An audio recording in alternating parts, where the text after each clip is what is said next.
figured I'd do an update video for the move. So right now I'm bush hogging, finish mowing, whatever you want to call it, the back part of the new yard.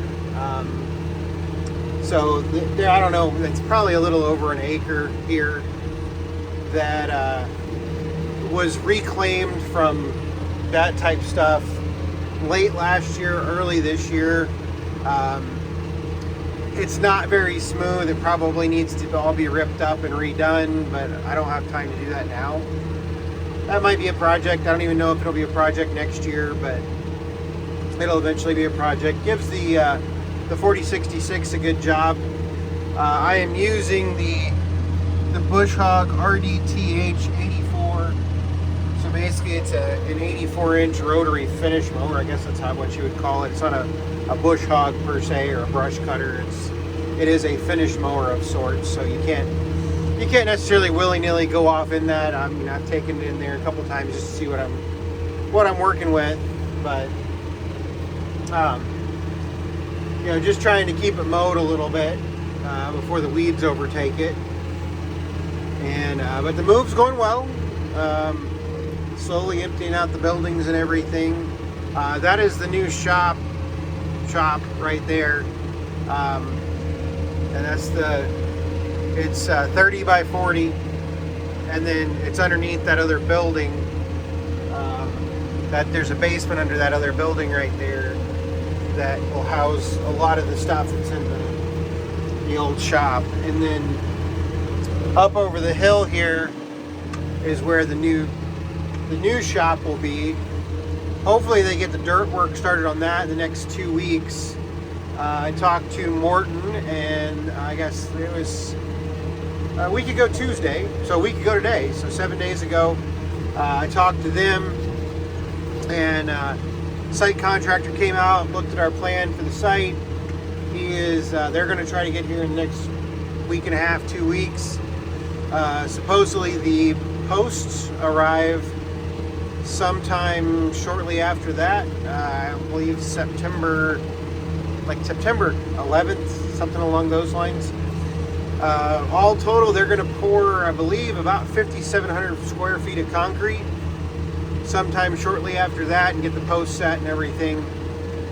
So that'll be good to have. They don't start on the building in earnest until on or after December 18th, and it should take them about 2 weeks to build it. I am in discussions currently with the other contractors, electrical contractors, stuff like that, to try to get all of that squared away. It's just a matter of having time to do all that while we're moving. So most of my effort recently has been spent getting the new house ready to move into.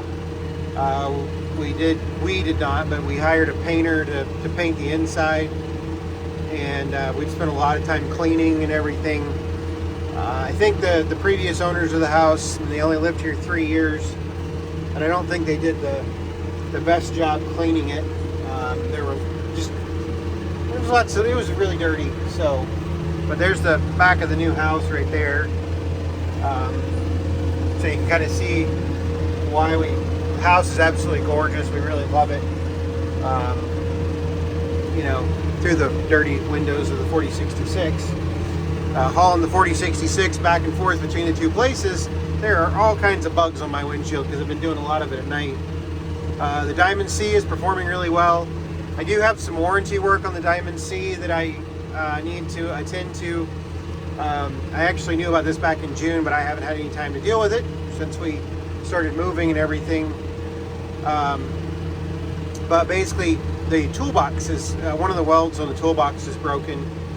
And also the other day, now this is not a Diamond C problem, but I got one of the reasons you do a post-trip inspection is got back home after making a late night run. Got back home about 11:30 or so, or 10:30. I can't remember exactly. And noticed one of the hubs was a little bit hotter than the other three on the Diamond C, and lo and behold, the grease zerk had come out, and all of the grease had come out of the bearings and into the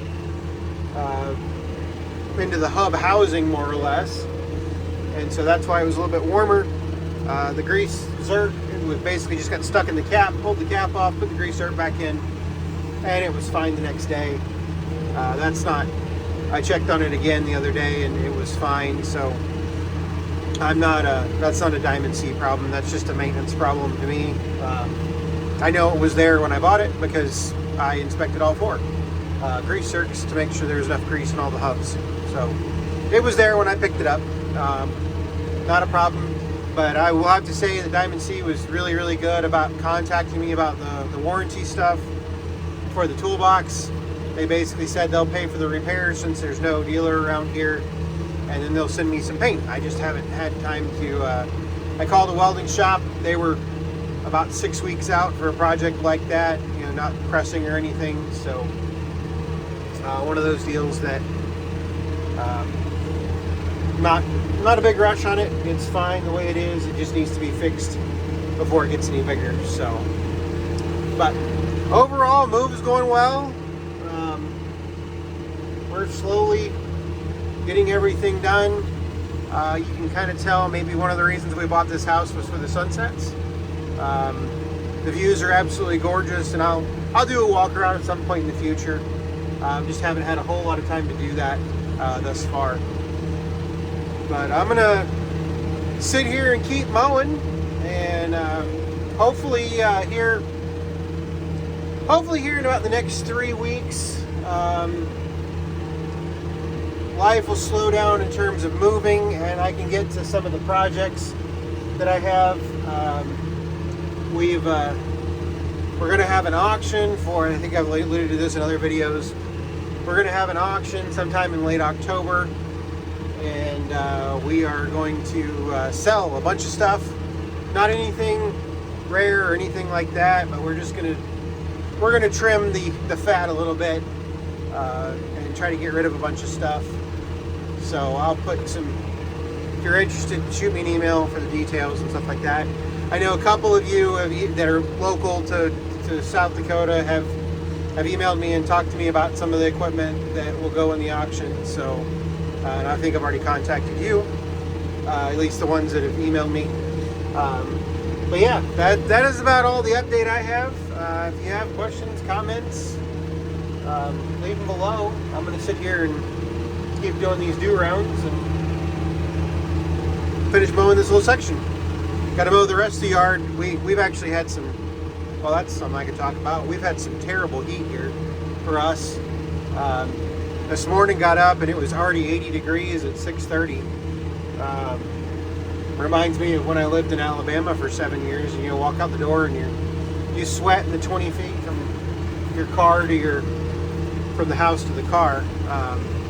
So I think when I stepped outside to do this job right here, I think it was still 91, 92. So hooking up the mower, I generated a pretty good sweat.